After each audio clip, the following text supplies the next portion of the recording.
నమస్కారం, నా పేరు శివ. అందరూ ఎలా ఉన్నారు ఫ్రెండ్స్? వాళ్ళ వీడియోలో ఈపీఎఫ్ ఖాతాదారులకి ఒక ఇంపార్టెంట్ విషయాన్ని అయితే నేను చెప్పబోతానండి. సో వీడియోలోకి వెళ్ళే ముందు ఇలాంటి విషయాలు మీరు మరింత తెలుసుకోవడం కింద సబ్స్క్రైబ్ బటన్ ట్యాప్ చేసి మంచిగా సబ్స్క్రైబ్ చేసి పక్కనే ఉన్న బెల్ బటన్ని యాక్టివేట్ చేయండి. అనేది కాకుండా లైక్ చేయండి. సో లైక్ చేస్తే ఇలాంటి వీడియోస్ చాలామందికి చేరుకుంటాయి, చాలామందికి ఉపయోగపడతాయి.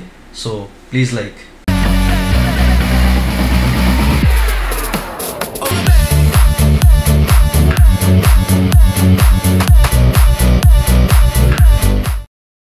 అయితే ఇక వీడియోలోకి వెళ్తే కనుక సో చాలాసార్లు మీరు చెప్పారండి, చాలామంది చెప్పారనమాట, మనకి డీలింక్ అనే ఆప్షన్ వచ్చింది కదా. సో ఈ డీలింక్ అనే ఆప్షన్ సో ఏ ఐడికి, ఏ పర్టికులర్ ఐడికి మనము ఇవ్వగలము. సో దాని ద్వారా మనము ఆ మెంబర్ ఐడిని డీలింక్ చేయొచ్చు, అంటే డిలీట్ చేయొచ్చు మన హిస్టరీ నుంచి అనేది ప్రీవియస్ వీడియోలో క్లియర్గా మీరు చెప్పాను.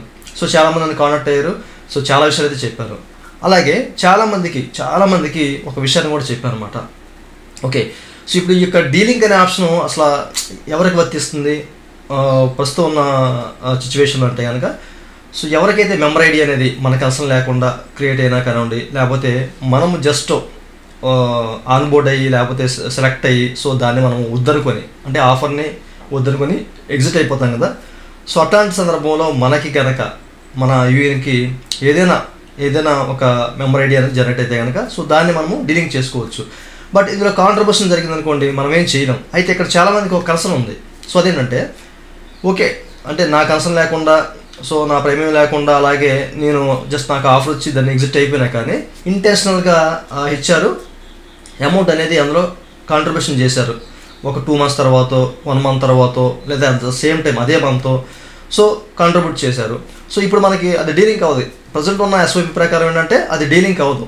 సో యాక్చువల్గా అయితే సో చాలామంది తెలుసు, ప్రయత్నించారు, అవ్వట్లేదు. ఓకే, సో డీలింక్ అవ్వట్లేదు. మా పరిస్థితి ఏంటని చెప్పేసి కొంతమంది నన్ను కామెంట్లు అడిగారు. అయితే నేను చాలామందికి ఒక విషయం చెప్పానండి, మీకు థర్డ్ ఆప్షన్ వస్తుంది త్వరలోనే, ఓకేనా. సో మీరు డీలింగ్ చేసుకునే అవకాశం అయితే కల్పిస్తుంది ఈపీఎఫ్ అని చెప్పేసి ఒక విషయాన్ని చెప్పారు. అయితే మొన్న జరిగిన, అంటే 11వ తారీఖున జరిగిన లైవ్ సెషన్లో మన ఆర్పిఎఫ్సి 1 ఫైనాన్స్ సంబంధించిన డిపార్ట్మెంట్ సంబంధించిన రామన్ ధనశేఖర్ గారు ఏం చెప్పారో సో ఈ లైవ్ సెషన్లో మీకు వీడియోలో చూపిస్తాను, మీరు స్క్రీన్ మీద అయితే చూడొచ్చు. ఓకేనా. Erroneous hai to how it should be remitted to ECR after some time, 2 or 3 months, then it becomes a problem. Member cannot do that. For that, now we are bringing a process where this office, it will come to the concerned office to the employer and it will be rectified, because we should also decide about what will happen to the money in that account.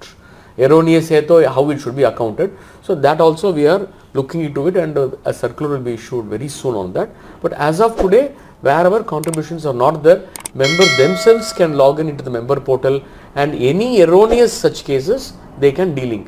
చూసారు కదా, మీ concern లేకుండా ఎవరైనా create చేసిన ఐడిని, ఓకేనా, so create చేసి అందులో amount 2 months తర్వాత ఇచ్చినా కానివ్వండి, లేకపోతే ఆ మంత్లో ఇచ్చినా కానివ్వండి, లేకపోతే అసలు వేయకుండా జీరోస్ చూపిస్తూ ఉంటారు అనమాట. జీరోస్ 2 months జీరోస్ చూపించి ఎగ్జిట్ చేస్తూ ఉంటారు.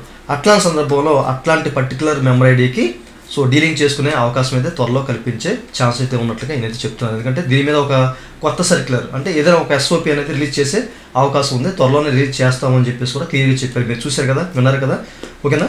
అయితే మీకు త్వరలోనే ఈ ఆప్షన్ అయితే రాబోతుంది, ఓకేనా. సో మీరైతే కంగారు పడొద్దు. అట్లాగే చాలామందికి ఓవర్లాప్ ఇష్యూ వస్తుందన్నమాట. 3 months 4 months జెన్యున్గా చేసుకోవడం. అసలు ఆ లెక్క ప్రకారం ఈపీఎఫ్ ఏంటంటే సో ఇట్లాంటి మనకి అంటే హెచ్ఆర్స్ అనేవి అసలు ఈ మన సంబంధించిన పర్టికులర్ మెంబర్ ఐడీస్ సో కనిపించకుండా చేయాలి, అది మన ప్రైవసీ అనమాట. ఎందుకంటే జాబ్స్ వచ్చే ఛాన్స్ లేదు. ఈపీఎఫ్ వల్ల చాలా వరకు జాబ్స్ కోల్పోతున్నారు, జాబ్స్ కూడా రావట్లేదు అనమాట. ఇది నిజంగా ఇది ఒక పెద్ద తలనొప్పి, ఓకేనా. సో అసలు దీని గురించి ఈపీఎఫ్ అసలు ఆలోచించాలి. సో దీని మీద కూడా వీళ్ళైతే అప్డేట్ తీసుకొస్తారు, ఓకేనా. పర్టికులర్ ఎప్పుడైతే మనకి సర్వీస్ ఓవర్లాప్ వస్తుందో ఆ ఓవర్లాప్ వచ్చిన ఆ పర్టికులర్ మెంబర్ ఐడీస్ని డిలీట్ చేసుకునే ఆప్షన్ కూడా తీసుకొస్తారు. చూద్దాము, ఓకేనా. అది ఎట్లా అంటే 6 months బిలో సర్వీస్ వాళ్ళకా, 1 year బిలో సర్వీస్ వాళ్ళకా, సో ఎలా తీసుకొస్తారు. సో దీని మీద కూడా ఈపీఎఫ్ ఆలోచించాలి, ఓకే. సో అంటే మనకు తెలియకుండా, అంటే ఇంతకుముందు ఎప్పుడో కరోనా టైంలో చాలామంది డ్యూల్ ఎంప్లాయ్మెంట్ చేశారు, ఓకేనా. సో మరి అట్లాంటి వాళ్ళ గురించి ఆలోచించాలి కదా. అది కూడా త్వరలోనే దానికి సంబంధించిన కొత్త ఎస్ఓపి కూడా వచ్చే అవకాశం అయితే ఉంది, వెయిట్ చేయాలి. సో ప్రస్తుతానికైతే మీ కన్సర్న్ లేకుండా మీరు జస్ట్ ఆఫర్ వచ్చి కూడా వదిలేసి సో ఐడిలో ఇంటెన్షనల్గా అంటే ఇచ్చారు ఎవరైతే ఉన్నారో వాళ్ళు అమౌంట్ వేస్తే కనుక, ఓకే, అమౌంట్ క్రెడిట్ చేసిన జీరో చూపిస్తే అలా వదిలేసి ఇప్పుడు మనకి డీలింగ్ కాకపోయినా అట్లాంటి వాటి మీద అయితే వీళ్ళైతే చర్యలు అయితే తీసుకుంటున్నారు. కొత్తగా ఎస్ఓపీ అనేది రిలీజ్ చేస్తారు. దానికి సంబంధించిన సర్క్యులర్ కూడా త్వరలో వస్తుంది. వస్తే కనుక తప్పనిసరిగా మీకు చెప్తాను. ఓకేనా, మీ ఇష్యూ కూడా త్వరలో రీసాల్వ్ అయ్యే అవకాశం అయితే ఉందన్నమాట. నిజంగా ఇది మీకు గుడ్ న్యూస్ అని చెప్పేసి అనుకోవాలి. ఓకేనా, ఇది మీకు చెప్పాలన్న ఉద్దేశంతో చెప్తున్నాను. ఇంకా మీకు ఏమైనా డౌట్స్ ఉన్నా, సో అట్లాంటి క్వరీ ఉన్నా, పెయిడ్ సర్వీస్ ఉన్నా అయితే కాంటాక్ట్ అవ్వచ్చు. ఓకేనా, అయితే ఇక్కడ ఇంకోటి కన్సల్టెంట్స్ని కూడా అంటే కన్సల్టెంట్ని కూడా కాంటాక్ట్ అయ్యి కొంతమంది మోసపోతున్నారు. సో దాని గురించి కూడా నెక్స్ట్ వీడియోలో మీకు చెప్తాను. ఓకే, సో మన ఛానల్ని ఫాలో అవుతారండి. ఇదండి వాళ్ళ వీడియో. ఈ వీడియో మీకు నచ్చితే వీకెండ్ లైక్ చేసి మనకి సపోర్ట్ చేయండి. అలాగే ఇలాంటి విషయాలు మీరు మనం తీసుకోవడం కింద సబ్స్క్రైబ్ బటన్ ఉంది, దాన్ని ట్యాప్ చేసి మనం సబ్స్క్రైబ్ చేసి పక్కన ఉన్న బెల్ బటన్ని యాక్టివేట్ చేయండి. Thank you for watching and జై హింద్.